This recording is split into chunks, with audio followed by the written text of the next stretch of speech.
Now, another way to find humour, probably one of the best ways to find humour, is developing our observational skills.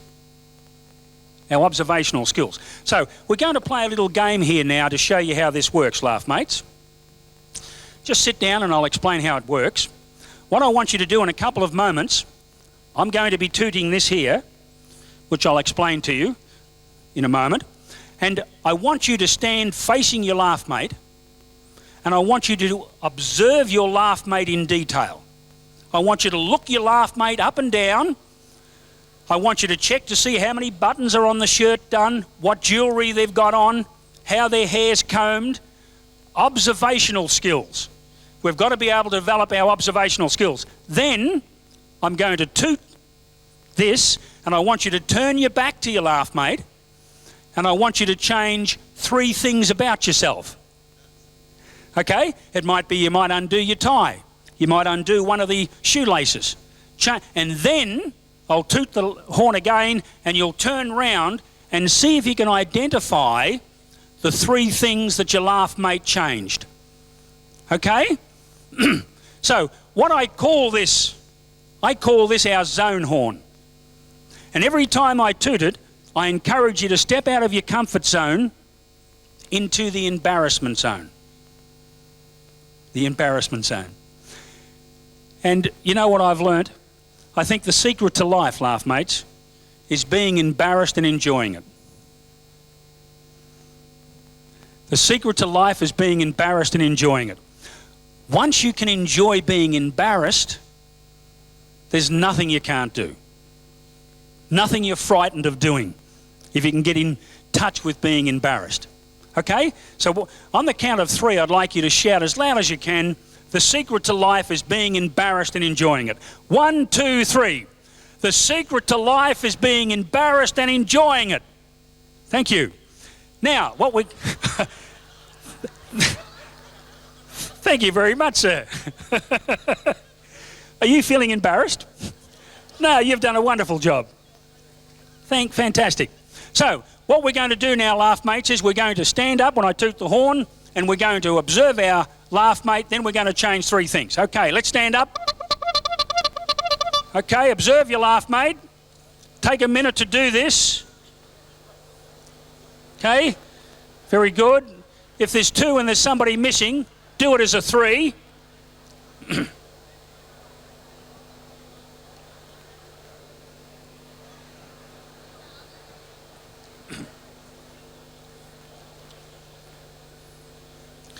Okay, all right, now turn back to back. Turn back to back and change 3 things about yourself. Now these can be very subtle things, or they can be very dramatic things. You can mess up an eyebrow if you like. Take a watch off, or take a ring off. Change 3 things about yourself. Very good, up there in the balconies, thank you. All right, everybody change 3 things. Now turn around and see if you can identify the 3 things your partner's changed. Just turn around now and see if you can see them.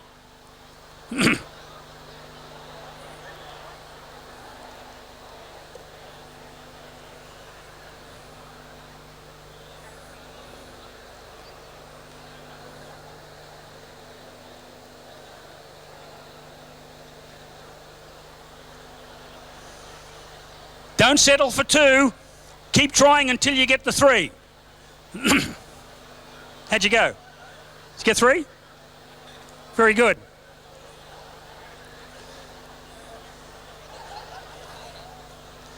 Okay. Thank you very much, laugh mates. Thank you. Somebody's putting his jacket on down here.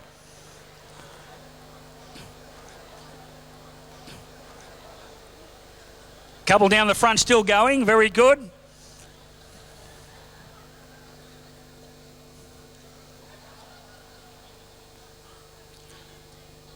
Okay. All right, wonderful. Now, what I'd like you to do, the people who have got 3, just pop your hands up if you got 3. Wonderful. Wonderful. So our observational skills, thank you very much. You can see that it's important that we develop our observational skills because there's humour all around us. If we combine flexibility, spontaneity, unconventionality, playfulness, humility what a wonderful word humility is. Humility allows us to laugh at ourselves, laugh mates. And I think that's the secret of humour, to be able to laugh at ourselves. And we'll talk about that a little bit later. I remember when I was a kid, I was always making mistakes when I was a kid. And I had to learn to laugh at myself, but it took me a while. Remember one day I ran up to Mum, I said, Mummy, what are you looking so happy for? She said, well, darling, I'm going to have a baby. I said, a baby, where is it? She said, it's in here next to my heart.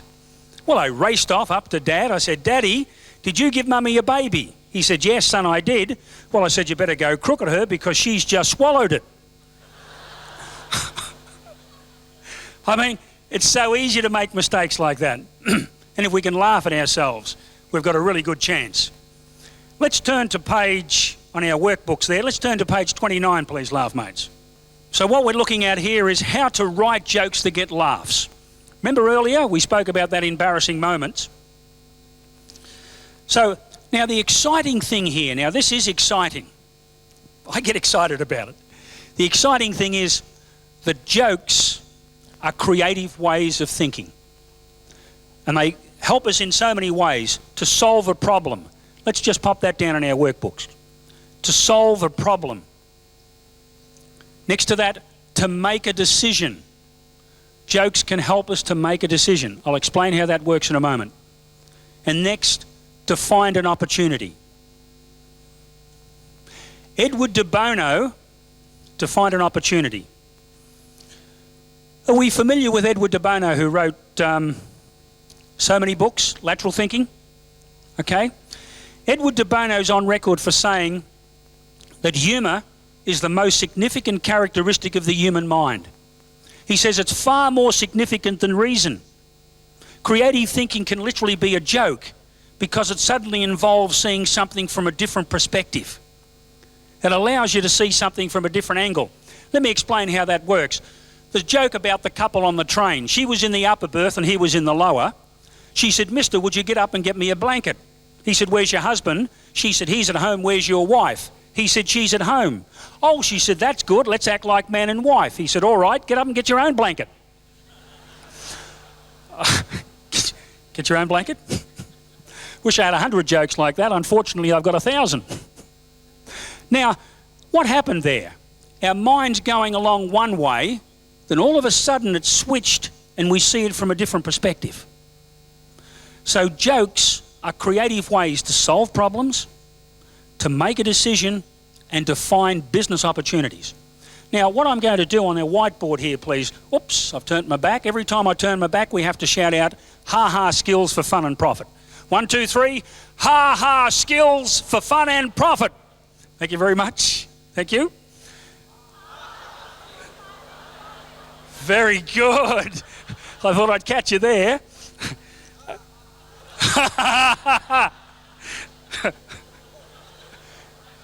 No, you can't see.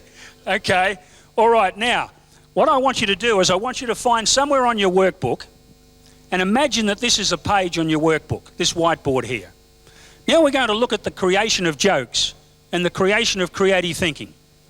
All right? Now this is a page in your workbook. What I'd like you to do is I'd like you to draw a line just there. Try and make it straighter than that if you can. It doesn't matter. Leave room here, leave room there, leave room here and leave room there. Okay? Now, all jokes come from a broken line of thought. Jokes come from a broken line of thought. If we break the line of thought... Very good, thank you. If we break the line of thought, take the line of thought here and we break it and go up, that becomes exaggeration. So just do that for us, please, laugh mates. Exaggeration. Now, anything can be exaggerated. Size, desires, actions, goals. Exaggeration is to overstate something about a person or thing. Sort of like the rock and roll singer whose hair was so long he got it caught in the G string of his guitar and he twanged himself to death. I never have that problem. So, exaggeration. Now, the next one, of course, is understatement, where we take it and we go down. Exaggeration, understatement. Now, this next one is a tricky one. If we can learn this one skill and apply it in our life, you'll be surprised at the results. The next one is called the reversal, where we take our idea here and then we reverse it all the way back to just the opposite. That's called the reversal. An example would be the burglar's wife who wouldn't stop nagging her husband for money. He said, "Rightio, rightio, I'll get some money as soon as the bank closes." Burglar, bank closes. Reversal.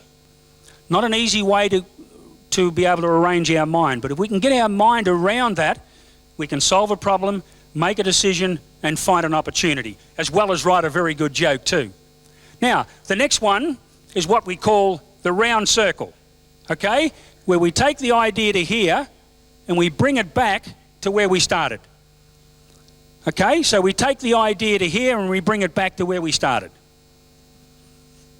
Now, a joke example of that would be the young man who borrowed $2,000 off his father to study law. And his first case was when his father sued him for $2,000. The round circle, okay? And the next one we'll look at is called the frustrated expectation. Frustrated expectation, where you take the idea to... Very good, thank you. Where you take the idea to here and you tell the audience that you're going to go all the way to here, but you only make it to here. Frustrated expectation. Now, a lot of life is like that. Frustrated expectations. We get frustrated about our expectations. A joke example would be the fellow who took along a ladder to elope with a girl on the 8th floor of a block of flats. The ladder wasn't long enough, so he eloped with a girl on the 2nd floor. His aspirations, the 8th floor. His achievements, the 2nd floor. Now, I would love to have more time to spend with you on those aspects. In our series of tapes here, there's 6 hours of material on here and 30 years of research and work in how to use humour successfully in all situations. We've still got a few copies left outside. Unfortunately, we can't cover everything on those tapes. But we look at that aspect of it and a variety of other aspects on how to use humour successfully in your personal, professional life too, laugh mates. What we're going to do now is we're going to practice one of those skills. The first skill here, we'll practice the exaggeration technique, okay? We've got our laugh mate, I'll show you how it works. I want everybody in the room to take maybe 10 or 15 seconds to think of something that you like doing well, that you do very well. Could be playing golf, could be shopping, could be teaching, could be selling. I want you to think of something that you do well. And then what we're going to do, we're going to exaggerate that. We're going to stand face to face with our laugh mate and we're going to take 60 seconds each and you're going to exaggerate how well you play golf. I'm such a fantastic golfer. I can go around 36 holes blindfolded using my finger as a club in 15 show. Just exaggerate, exaggerate, over the top, over the top, over the top. Now, why am I asking you to do this? The reason I'm asking you to do this is that our mind gets blocked. It gets stuck. Now, if there's one skill we need in life, laugh mates, it's the ability to be able to pull our mind from the grip of anxiety. Do you like my tie? Well, thank you. Now, if we can develop this one skill of being able to pull,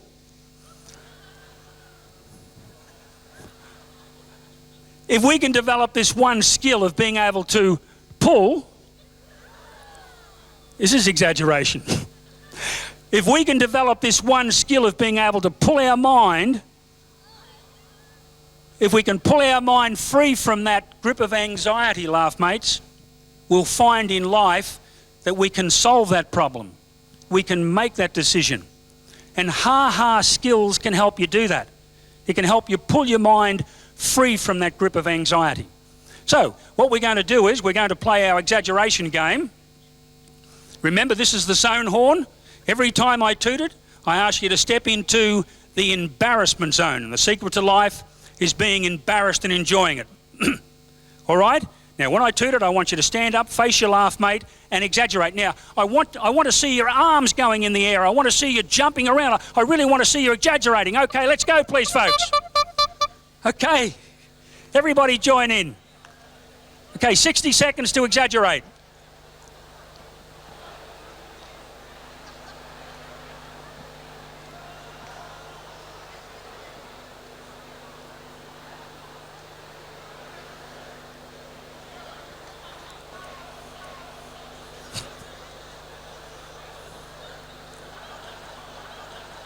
Come on now, stretch it further. Go further.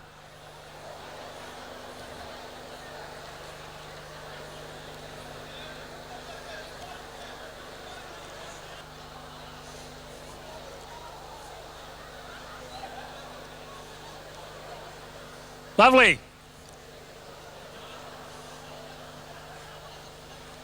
Okay. Thank you, laugh mates. Thank you.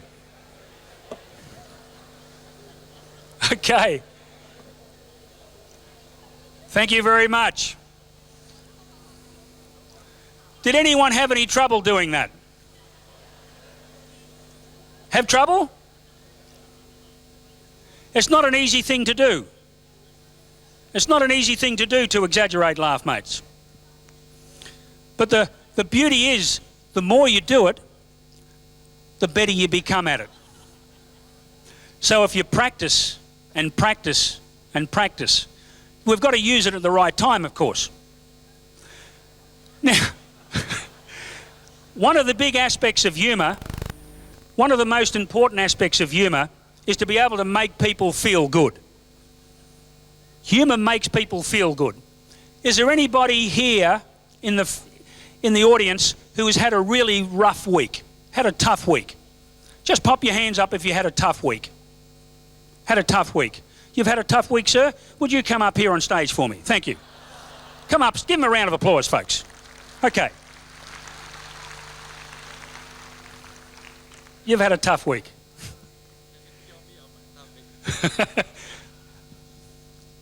Ha-ha skills.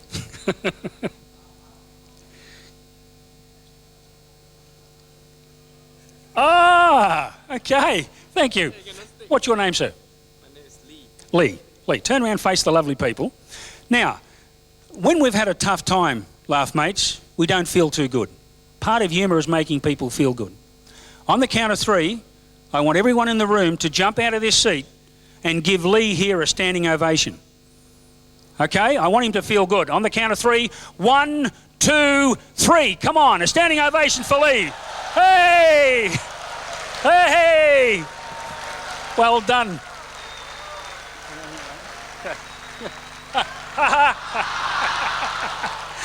Good on you, Lee. Thank you very much, Lee. Thank you. So, thank you very much for participating in that, laugh mates, because when you make somebody else feel good, how does it make you feel? Makes you feel good too. And that's what we're talking about. We're talking about using ha-ha skills to feel good. Let's turn to page 9 or page 30 on our workbook, please, folks. Establishing a joke frame with your audience. Establishing a joke frame with your audience. Okay. Now, how do we establish a joke frame? A couple of ways we do it. And a joke frame says that this is not serious. Trust me, you will enjoy it. And a joke frame involves using some cues. Cueing the audience to inform them when you're going to use humour. So just pop in there, when you're going to use humour. Cue the audience when you're going to use humour. Number 2, that you are using humour. We have to cue the audience that we are using humour. Number 3, when to laugh. Number 4, when not to laugh. We've got to let them know when not to laugh. Number 5, that humour is completed. So what we're doing is we're developing, and of course Amanda spoke brilliantly earlier today about experiencing things on a different perspective. So, you've got the verbal joke frame. 1, the verbal joke frame, have you heard this? Just write in there, have you heard this? That's the verbal joke frame cues. 2, tell me this isn't funny. Tell me this isn't funny. Okay? And then you've got the non-verbal joke frame cues. You could change your facial expression. You could raise your eyebrows. You could get a gesture like rubbing your hands together. You could wink. Or get a twinkle in your eye. So what we're talking about here is we're talking about setting up a joke frame.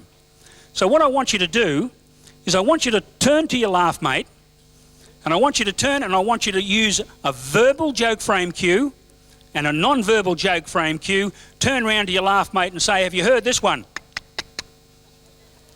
Okay? On the count of 3. 1, 2, 3. Let's go.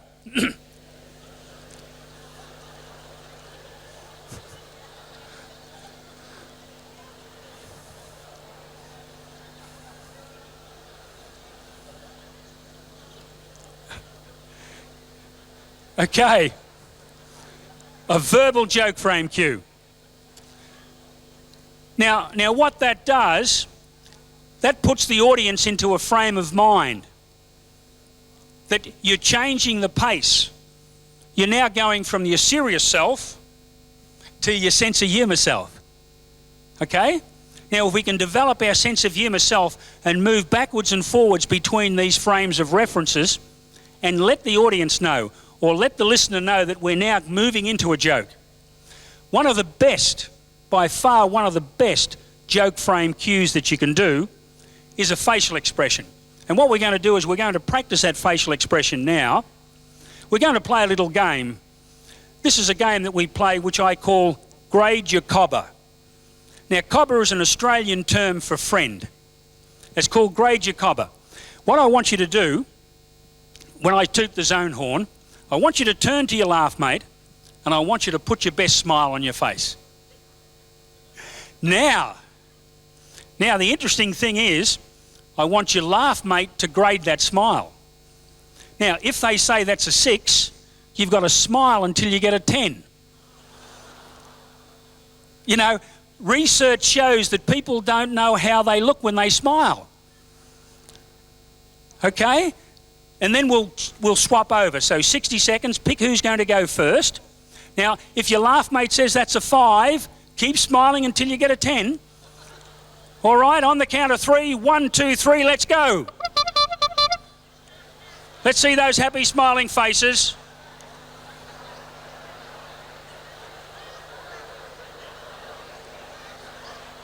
Oh, yes, very good.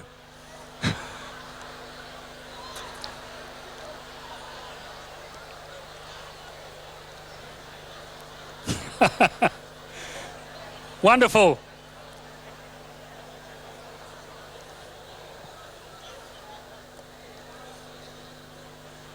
Okay.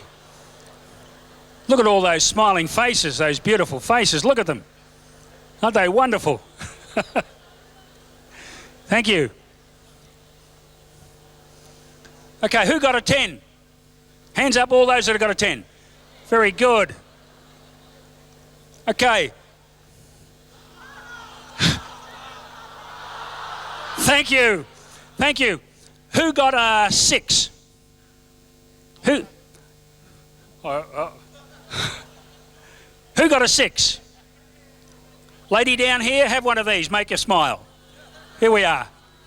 Okay. Good. Thank you. Sometimes we have to help our people smile. And of course, Lee down here too. Thank you, Lee. All right. Good on you, Lee.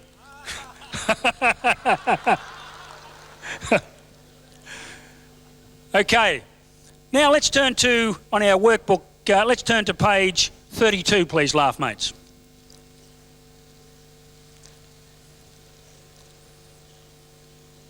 Page 32. The risks in using humour. Yep, there's a few risks in using humour. We can get into trouble if we're not careful. Okay, now, I keep tripping over my extra long tie.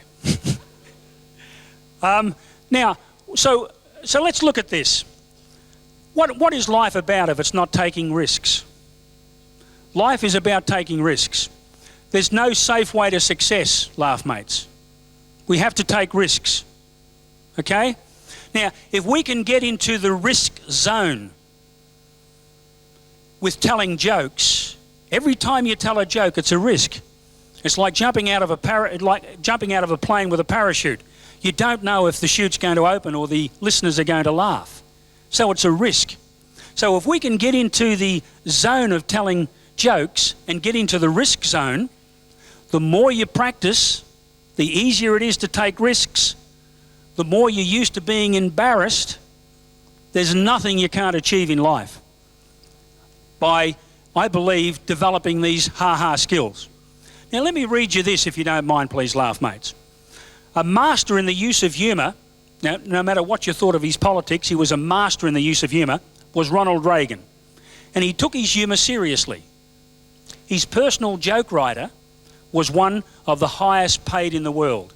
He put together between 3 to 6 pages of one-line jokes each week. These mainly relied on self-put-down humour directed at Reagan's age, which was a worrying liability and also a target for quite a few fossil jokes. Like at 76, I'm not afraid that Reagan will push the button. I'm afraid he'll keel over it and fall on it. In 1984, when he was debating Walter Mondale for the second time, Reagan knew the age issue would be brought up, and he had his humorous answer ready. It was based on the reversal formula. Thank you.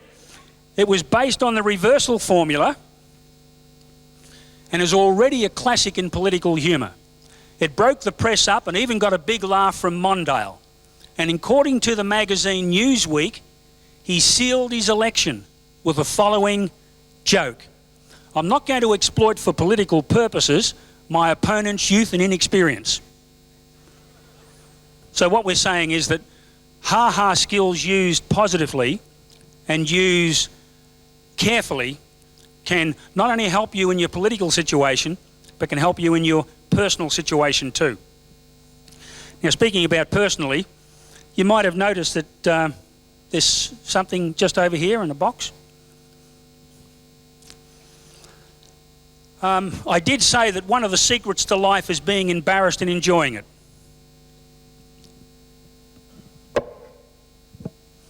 One of the secrets to life is being embarrassed and enjoying it, ladies and gentlemen.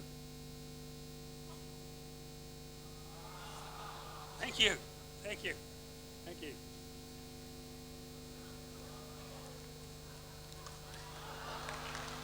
Thank you. Thank you. Okay. This is what I call my karma veranda hat, or my ha-ha hat. Karma meaning the humour that we send out is the humour that will come back.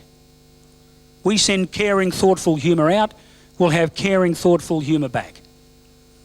And veranda, well, a veranda is a place where we go, sit, rest and relax. And we need to sit, rest and relax in life, folks. Laugh mates. We need to learn to put our genius into our lifestyle, not just our work. An unknown man slipping on a banana skin is funny. A well-known man slipping on a banana skin is funnier. But a prominent personality slipping on a banana skin, if they're disliked, becomes hilarious. But it's when we slip on the banana skin and the way we react which determines whether we have a true sense of humour. The ability to be able to laugh at ourselves while other people are laughing at us. Let me explain to you.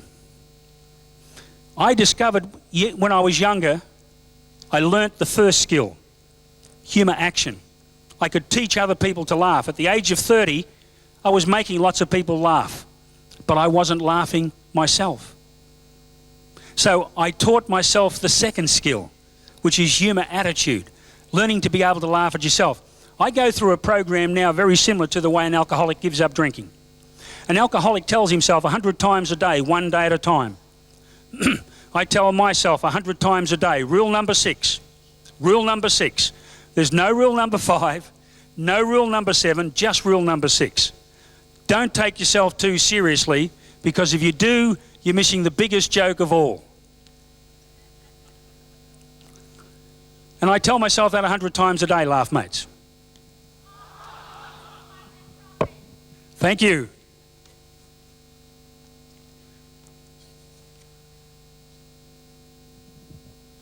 So that's what I call my karma veranda hat.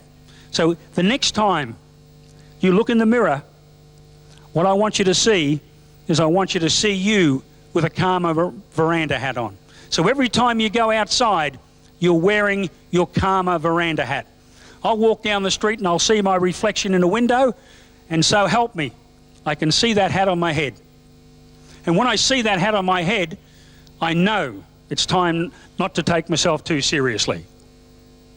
So with that thought, laugh mates, I'd like to thank you very much for being here, because if you weren't here, I wouldn't be here. And this has always been my dream, to be able to share what I think about humour around the world. So what I want you to do is I want you to go out there and practice those ha-ha skills for fun and profit. Thank you very much. Thank you. Ha-ha. Ha-ha. Thank you. Thank you. Pete is available for keynote talks, conference lunches, motivational breakfasts, sales meetings, media campaigns, and product launches. Pete also has a wide range of humour training programs, from a half day to a full day, through to 2 days to 5 days. Leadership through humourship, customer service with a smile, managing to have fun, teamwork through humour work, and the Laughter Lifestyle program.